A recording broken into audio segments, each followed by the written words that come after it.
Hello, whisperers. Welcome to the channel.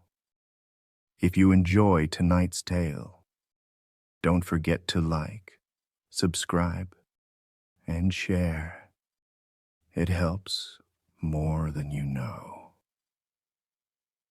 Now, dim the lights, and let's begin tonight's story. The charge went off with a sharp crack, and the steel doors folded inward like they were made of tin. That was my cue. I was the breacher, which meant I was the first dumb bastard through any doorway the army wanted opened.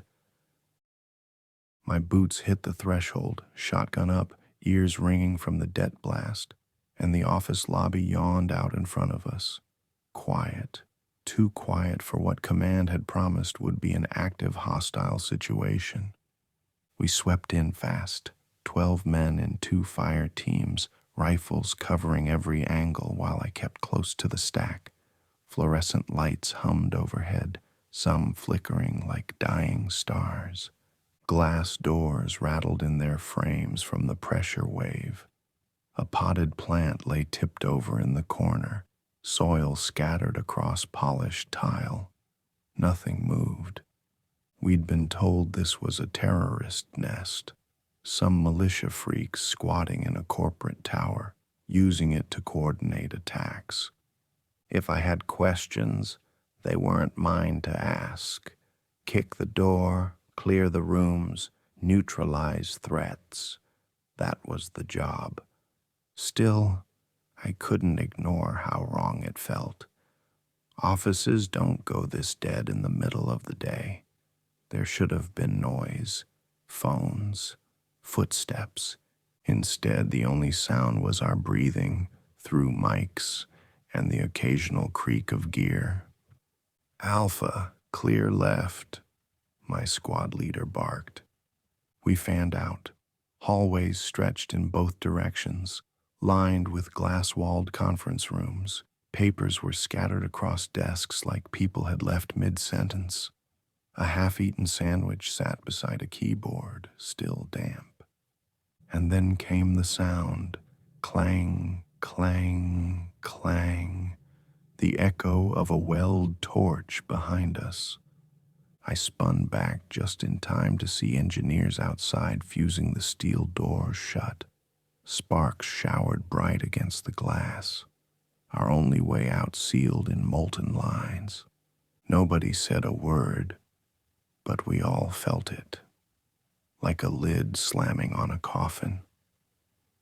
"Orders are orders," the LT muttered over comms. "Focus on the op." I swallowed hard and pushed forward. The first 2 floors were clear. Too clear. We moved room by room, cubicle by cubicle, muzzles sweeping corners, eyes scanning shadows. No hostiles, no civilians, just silence. My boots crunched on spilled glass near a printer station. Somebody had fired shots here at some point. Bullet holes chewed through a filing cabinet, and blood stained the carpet in a trail leading toward the stairs. We followed it down. The stairwell stank of iron and mildew, like wet pennies and rot. The air grew heavier as we descended, muffled by concrete walls and emergency lighting that flickered red instead of white. Nobody liked it, but nobody said it. We were soldiers. Soldiers don't talk fear. On the 3rd floor, Bravo team pushed into a break room. That's when we found the first body. She was crumpled near the vending machines, eyes wide, throat torn out. Her ID badge still clipped to her blouse read Parker L. HR. One of the guys muttered, "Terrorists don't do that." The LT hushed him. "Stay sharp, keep moving." But we all saw it. Not a clean gunshot wound, not a knife. Her flesh was ripped ragged, teeth marks obvious even in the strobing red light. My stomach knotted. We kept moving down, clearing as we went, until the trail of blood led us to the basement level. The deeper we went, the worse it got. Desks overturned, chairs smashed, doors scratched up like animals had been trying to claw through them. That's when I started noticing the noise. At first I thought it was the hum of machinery, but as we paused in the stairwell, all of us heard it. Low, distant groans, multiplied by echo. "Contact," the LT whispered. Nobody answered. We were listening too hard. The groans rose, carried through the vents. Too many voices to count. Not words, just hunger. I gripped the handle of my shotgun a little tighter. Basement level 1 was partially lit by dying fluorescence. Half the bulbs were busted out. The place looked abandoned, cubicles stripped down, plastic sheeting draped across some of the walls. A biohazard logo spray-painted near a door made my skin crawl. We swept through in formation. My job was doors, so I took point at every reinforced one, charges ready if needed, but most opened easy, swinging on squealing hinges. Behind them, only more wreckage. Then Bravo team hit something nasty. They kicked into a supply closet and immediately staggered back, gagging. I peeked in after them and wished I hadn't. 3 corpses were stacked inside like broken dolls, all office staff judging by the dress shirts and skirts. But their throats had been gnawed open, faces chewed down to skull. Someone or something had dragged them in here like leftovers. We pulled out fast, every man's nerves jangling. "LT," I muttered. "This ain't no terror op." He didn't argue, just said keep moving. We reached the second basement level, and that's where it all changed. The door at the stairwell bottom was barricaded from the inside with filing cabinets and desks. I had to rig a charge to get it open. The blast was muffled but sharp, wood and metal spraying as the barricade toppled inward. And that's when the smell hit us. Rot. Thick and wet like a slaughterhouse left out in the sun. I gagged behind my mask. Even through filters it was strong. We pushed in, rifles raised, lights cutting through the dark. The hallway stretched ahead, walls smeared with handprints in dried brown. Every 30 feet, doors hung ajar, and deeper down, movement, shadows shifting just out of sight. Then came the first groan. Close, this time, followed by another, and another. Shapes lurched into the glow of our flashlights. Human shapes, but wrong. Skin gray, eyes clouded, jaws slack and dripping. Office clothes torn, badges still pinned to their collars. My finger twitched on the trigger. "Terrorists my ass," one of the guys whispered. The LT's voice was steady but tight. Weapons free. And that was how it began. The first volley dropped 3 of them. Controlled fire, center mass. Problem was, they didn't stay down. One staggered back, holes punched clean through its chest, then lurched forward again like nothing mattered but getting its hands on us. I stepped up, braced the shotgun, and put a slug through its head. That one didn't get back up. "Headshots," I shouted, though my throat was raw already from adrenaline. "Aim higher." The squad adjusted fast, Brass hit the floor in steady bursts. The hallway filled with gun smoke and that coppery tang of blood that wasn't really blood anymore. It smelled off, like rot in the wiring.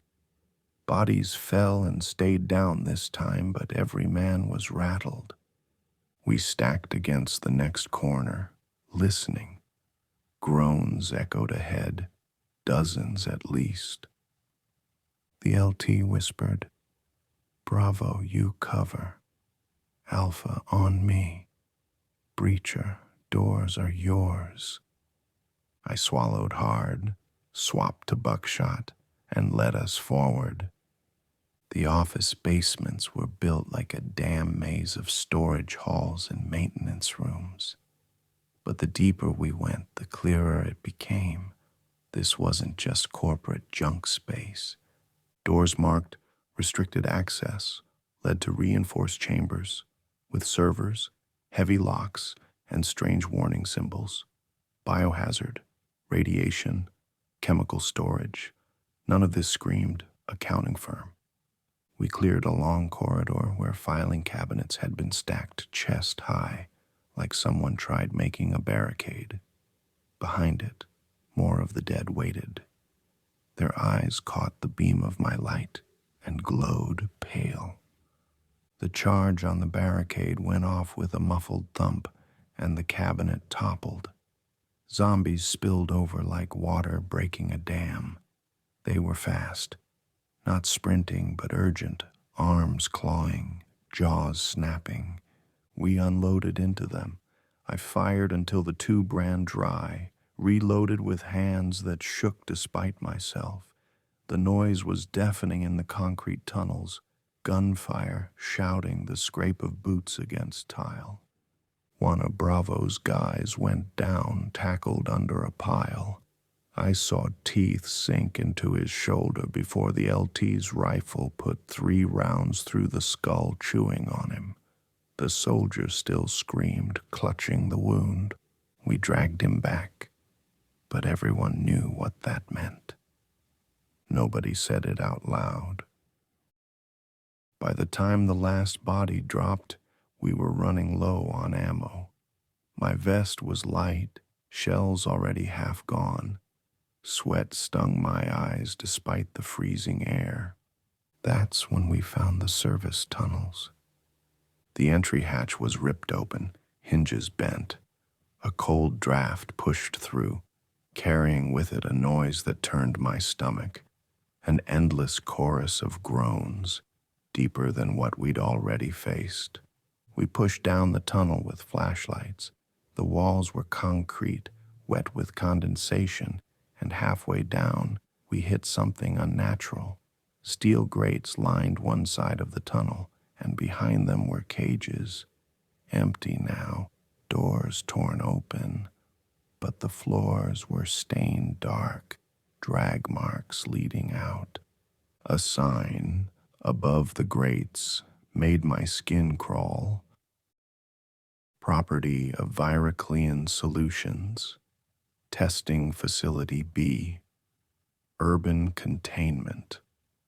One of the guys whispered, "Jesus Christ, this isn't terrorists. This is a fucking lab." Nobody argued.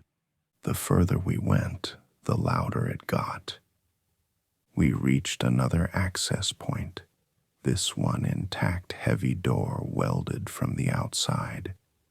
Somebody wanted to keep things trapped inside. We heard them beyond it, hundreds of groans pressed against steel. Scratches clawed at the metal, steady and desperate. Then we realized what was happening. Every 20 yards or so, the tunnel had side doors, vent shafts, duct systems, and narrow stairwells leading upward. Each one had been cut open with torch marks. Someone had deliberately opened paths from this tunnel into the office basements. They weren't breaking out on their own. They were being funneled in. ViraClean's feeding them into the building, the LT said flat, voice like ice. We're the goddamn experiment. His words hit harder than the gunfire had. My chest felt hollow, shotgun suddenly too heavy in my hands. We pulled back to regroup in one of the server rooms. Rows of blinking equipment hummed, some of it patched with wires so thick they looked like veins. On the far wall, canisters sat stacked and sealed, big steel drums stamped with the ViraClean logo and hazard markings. I tapped one with my glove. They built all this under a fucking office? The LT shook his head. Not built, hid. The guy who'd been bitten was slumped in the corner now, pale, sweating through his gear. His breathing was shallow, eyes unfocused. We all knew what was coming. We argued in whispers about what to do. Some wanted to put him down, quick and clean. Others said, wait, maybe he'd hold. I just kept my eyes on the door, shotgun resting across my knees, listening to the distant moans crawling closer. Finally, the LT made the call. He raised his rifle and bang. Silence after. No one said a word. We didn't have time to mourn. Alarms blared suddenly, shrill, mechanical, bouncing off the concrete walls. Red strobes kicked on across the tunnels. Then the groans grew louder, closer, overlapping until it sounded like the entire building was waking up. Movement on multiple fronts, Bravo called out. They're coming through the ducts. I snapped my shotgun up just as the first corpse dropped from a vent, landing in a heap before scrambling toward us on all fours. Another slammed through a side door, shoulders wedged before it burst free. Then more. The LT shouted, fall back to the atrium. Breacher, blow every choke behind us. That was my job, and I did it fast. Charges on door frames, detonators snapped, walls buckling inward to slow the tide. Each blast shook dust from the ceiling, but they just kept coming, crawling over rubble like ants. We pulled back room by room, fighting tooth and nail. My ears rang from the constant boom of close-quarter shots. The dead screamed without lungs, jaws cracking as they pushed forward in waves. By the time we reached the wide-open atrium in the sublevels, we were cut down to half our original ammo. Half our original men. We sealed the doors as best we could with overturned tables and steel cabinets. It wouldn't hold long, but it bought us minutes. I leaned against the barricade, chest heaving, shotgun hot in my hands. That's when I realized the alarms weren't warnings. They were signals. Someone had turned them on deliberately. And whoever they were, they wanted the horde coming straight for us. The barricade lasted 3 minutes. The first crash rattled the steel desk I'd shoved into place. The second bent it forward an inch. By the third, the whole thing shuddered like it was breathing. Groans leaked through the cracks, layered over the wail of alarms. We tightened formation inside the atrium. High ceiling, glass walls long since shattered, corporate banners hanging like nooses. It wasn't built for defense, but it was all we had. I crouched at the choke point with my shotgun, shells laid out in rows across the floor. Every few seconds, I checked the detonator clutched in my palm. My last ace in the hole. The LT's voice was steady, but I saw the fear in his eyes. Make every round count. We're not getting resupply. Then the barricade blew apart, and the dead poured in. It wasn't just numbers, it was pressure. The way they surged over each other, clawing and snapping, driven by one purpose: us. Office suits shredded, eyes rolled back, jaws gaping like hinges. Some still had conference lanyards swinging from their necks as they lunged. I fired until my shoulder felt like it would tear loose. Heads snapped back in sprays of bone and rot. Shells scattered across tiles slick with blood. My ears rang with the crack of rifles beside me, the mechanical rhythm of men trying to hold back a tide with bullets. One broke through the line. A woman in a torn skirt, half her jaw gone. She lunged at me, teeth clicking. I shoved her back with the barrel and pulled the trigger point blank. The blast painted the wall. "Reloading," someone yelled, panic edging the word.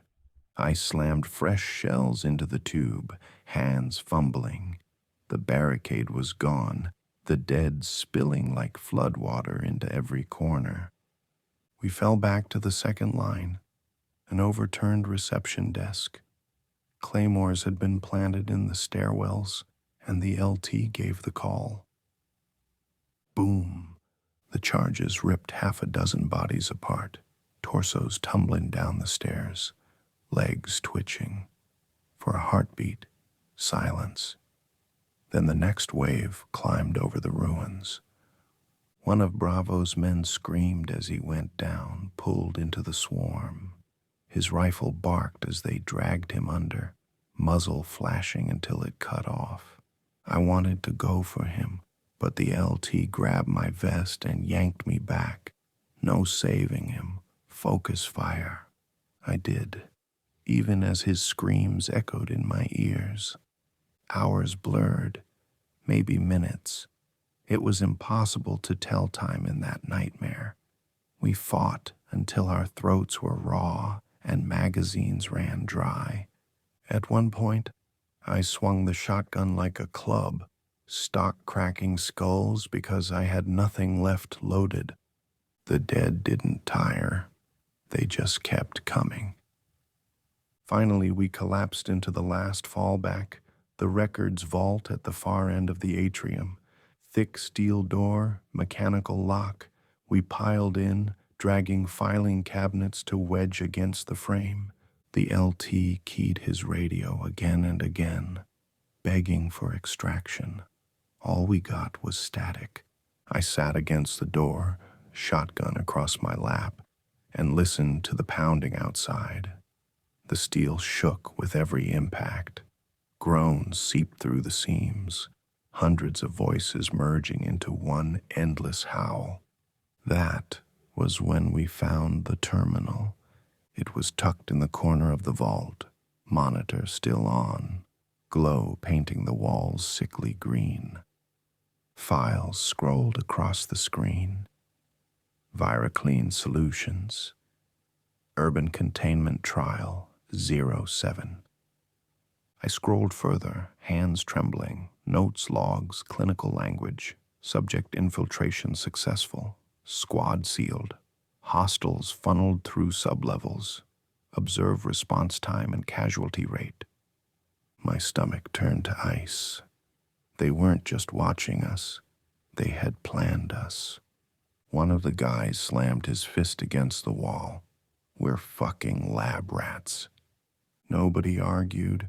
Nobody could. The pounding grew louder. Dust rained from the ceiling as the doorframe buckled. The LT looked at me, not as a commander, but as a man who knew we were out of time. "Breacher," he said, "you still got charges?" "2." My voice barely worked. He nodded. "Set them. Bring the tunnel down." I knew what he meant. Not the hallways behind us, the main funnel. Blow it, collapse the route, bury the bastards under tons of concrete. It wouldn't save us, but it might stop more from coming. I moved fast, planting the last of my explosives along the load-bearing wall near the old stairwell. My hand shook so bad I nearly dropped the detonator. Outside, the pounding reached a frenzy. The steel warped inward, shrieking. I ran back into the vault, slammed the door shut, and met the LT's eyes. He gave the smallest nod. I thumbed the trigger. Kathoom! The explosion ripped the building's guts out. The floor bucked under us, ceiling tiles raining like hail. Dust choked the air. Lights flickered, and the howling outside vanished beneath a roar of collapsing concrete. When the echo faded, there was silence. Real silence. We sat there in the dark, what was left of us, lungs burning from dust. My ears rang so bad I couldn't hear the LT's voice at first. He was saying something over and over. Hold until dawn. Hold until dawn. I stared at the door, dented, warped, but still shut. My shotgun lay heavy across my knees, one shell left in the tube. Outside the vault, faint again, I heard it. The groans, buried, muffled, but still there. They were never all gone. I leaned back against the cold steel and closed my eyes. The clock in my head ticked down. 12 hours had passed. We'd held. But we hadn't survived. Not really.